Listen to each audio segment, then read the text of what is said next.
Hi, my name is Sue, and I live on a farm in Israel with my family. We're originally from America, and we lived in Israel for several years. We've known the Rifkins in Chabad, New Orleans for many years, so we're very excited to share this video of our farm with all of you and with them. On our farm, we grow all kinds of fruits and vegetables. We raise sheep and goats. We have many types of birds, and we have bees. We grow most of the Sheva Minim. We have wheat, olives, pomegranates, figs, dates, and grapes. Okay, so in just a few seconds, you'll start your tour of our farm. Okay, hi, I'm Sue. Welcome to our Meshek, our farm. We live in a farm in Israel. Our farm is located between two cities, Rehovot and Yavne. And we've lived here about 5 years, and it's really very special to live on a farm in Israel. I'll show you around.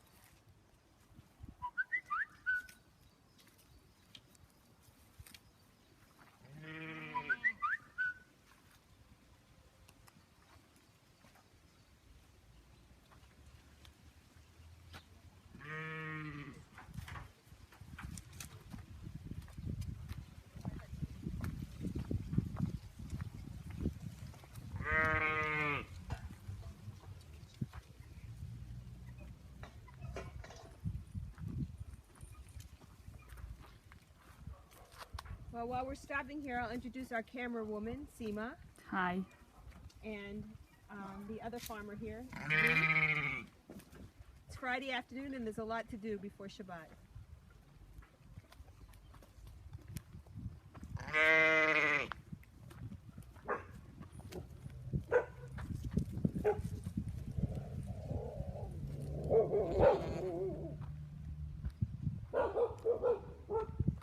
Before I show you some of our trees, I want to tell you a little bit about the weather in Israel. For those of you who don't know, in the summer in Israel we get absolutely no rain. Every day is sunny and hot. You don't even need to check the weather report because you know it's going to be sunny and hot, and maybe just hotter. When the winter comes, we get several days of rain in a row, and then we get some nice days like we're having today. Because of the big change from the summer with no rain to the winter with a lot of rain, the ground is very, very dry in the summer, and when the rain comes, it becomes very muddy, and sometimes the ground can't even take all of the rain at once, and we actually can flood a little bit. And the other thing that happens, as we'll see when we go further out, is because there's so much rain at once, we become overgrown with grass and weeds during the winter. Now, when does winter start for us? Winter starts after Shmini Atzeret, when we start to say, Mashiva Ruach Morida Geshem. And when we say that bracha, we also say it bebracha. And the reason for that is just what I explained to you. We need the rain. We desperately need the rain, especially after a whole summer with no rain. But too much rain, it can damage what we have. So we need enough rain to do good for all the trees and plants.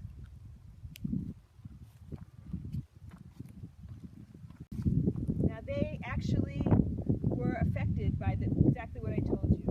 We had 2 years of flooding in the winter, and the flooding was so bad that several of our almond trees fell over. So this year, in honor of Tu B'Shvat, you can see we planted some brand new almond trees. And those we just planted today.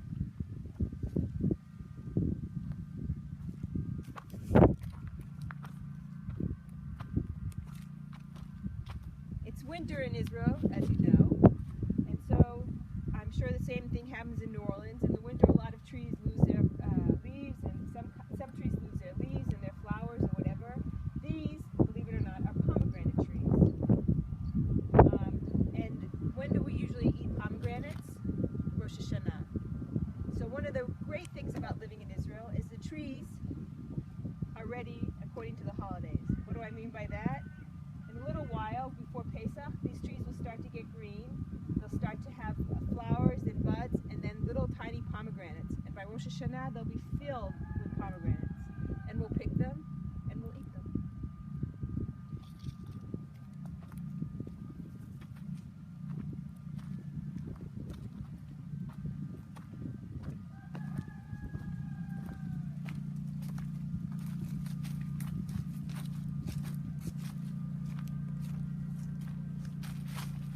these are our bees.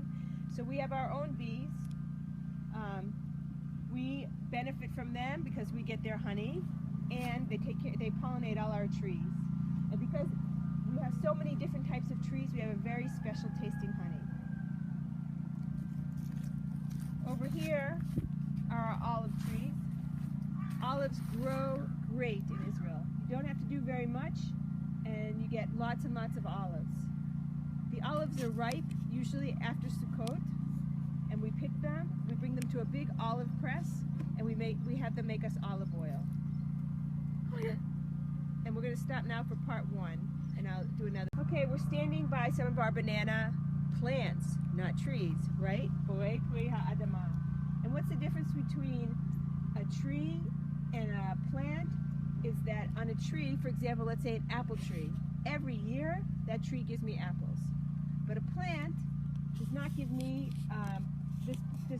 bananas every year. What happens is, when we get a bunch of bananas, the shoot, the part where the banana comes from, dies, and a new shoot comes out, and that will be where the next set of bananas come from, the next bunch of bananas. So actually, if I were to plant a row of bananas right here, they say that the banana row actually walks because it keeps, where the bananas comes from dies, and then a new shoot comes off, and we get new bananas from that plant. Okay, we're standing by another of the Sheva Minim, the grapes. Again, you're visiting us during the winter. Some things just don't look great because it's not their season, and the grapes are one of them. But you can see all the vines. The grapes are ready the end of August. We have all kinds of grapes here. We have eating grapes and wine-making grapes. So come the end of August, we pick all the grapes. We make wine and grape juice and eat plenty of grapes.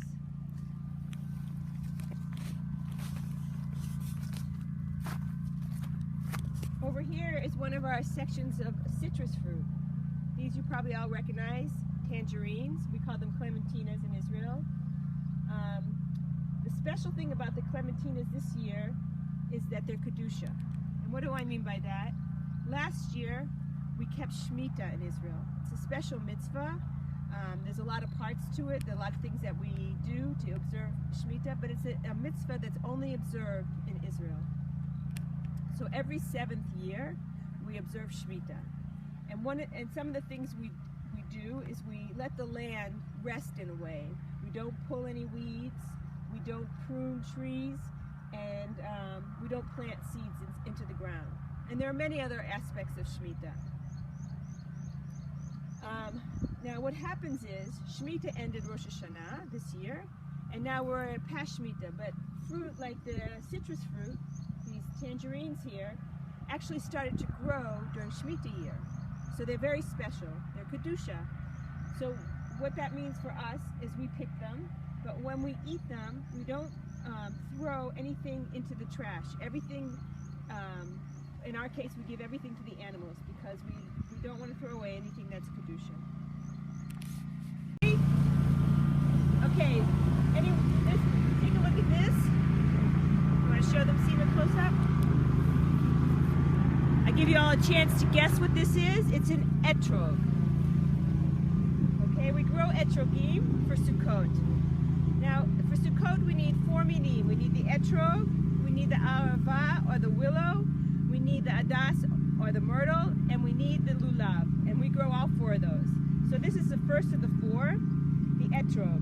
The interesting thing about the etrog is, here we are in the middle of winter. I've already shown you all these trees that are out of season, like the pomegranate. But the etrog gives us fruit all year round.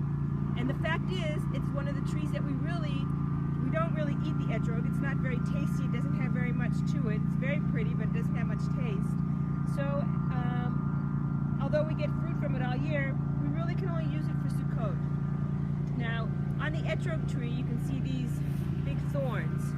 So what does that mean for us when we try to grow etrogim? Is that we have to be very careful when they start to get ready for Sukkot. When the new ones come closer to Sukkot, we'll wrap them up in like a gauze to make sure that when the wind blows, they don't get hit by these spines and have marks on them. Because if that happens, then we can't use them for Sukkot.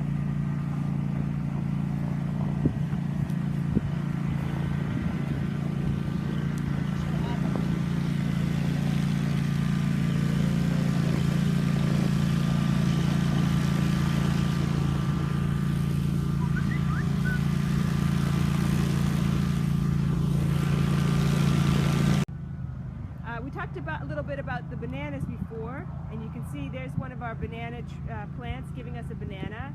It has that fruit, that flower, if I can get there.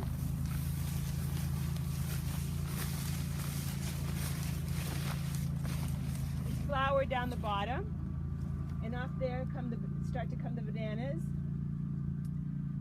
When the bananas get a little bigger, we actually cut the flower because it steals the vitamins from the banana, and we let the bananas grow.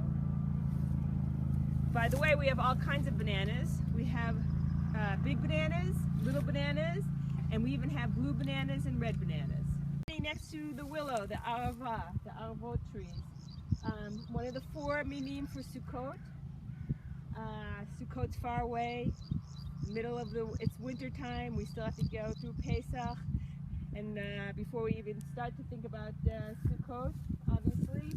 And so they're looking kind of not so great. But if you come back here before Sukkot, you will see these big, beautiful willow trees filled with green leaves. And we, right before Sukkot, we work very, very hard, and we cut all these willows down, and we sell all the branches.